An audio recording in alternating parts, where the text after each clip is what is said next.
Hi folks, it's Tony for aminutetomidnight.com. Today I drove down to Wellington, outside the Parliament buildings, to the protest to see for myself what's going on there, to interview people and to try and give a more accurate and truthful picture of what's going on here, contrary to what is seen mostly in the mainstream media about the protests. I'm not personally here to support any political party or political agenda, and I don't necessarily agree with all the opinions shared, but I think they all need to be heard. Over the weekend, the protesters faced cold weather, pouring rain, plus sprinklers and bad music that were turned on at the command of Parliamentary Speaker Trevor Mallard, who turned it into a duck pond by all accounts, with the rain plus the sprinklers, and who seems to be ducking public criticism for it. Today the sun is out, it's a warm day, and the atmosphere here is festive. Everyone I met was kind and courteous and happy. Nothing like what the politicians and the mainstream media have portrayed. Holly and I set out to find out what the protesters themselves had to say about why they were here and what they hoped to achieve. There are some very interesting and particularly towards the end shocking stories being told by those here. So Holly and I really wanted to document this and to put it out so that public can see it. So please share this video, because it is very different, the picture I see, than what you'll hear from the politicians and from the mainstream media.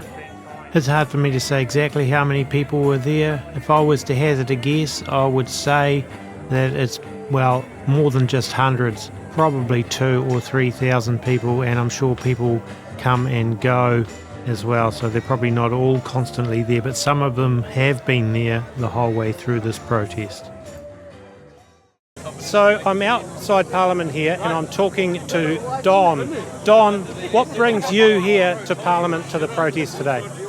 Tony, I'm very passionate about why I'm here today.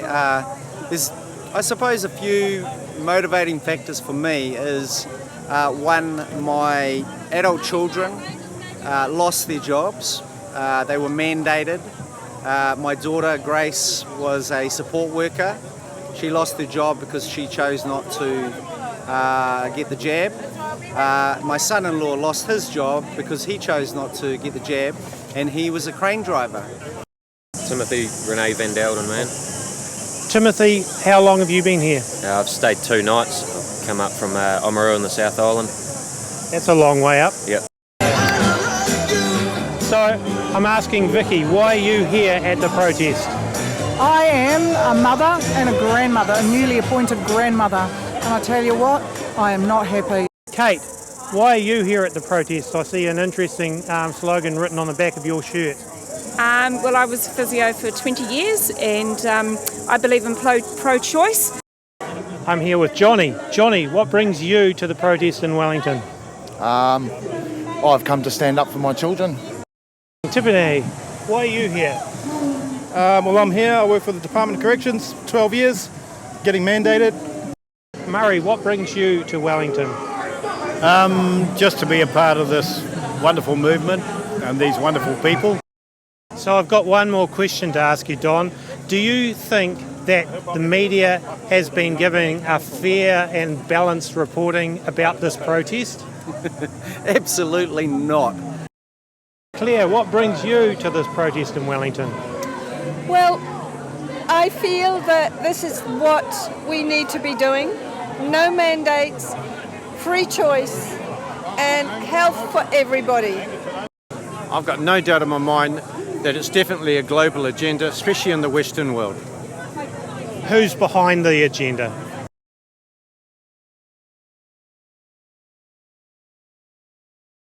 That's it, folks. Remember that A Minute to Midnight, we would like you to subscribe to us at aminutetomidnight.com.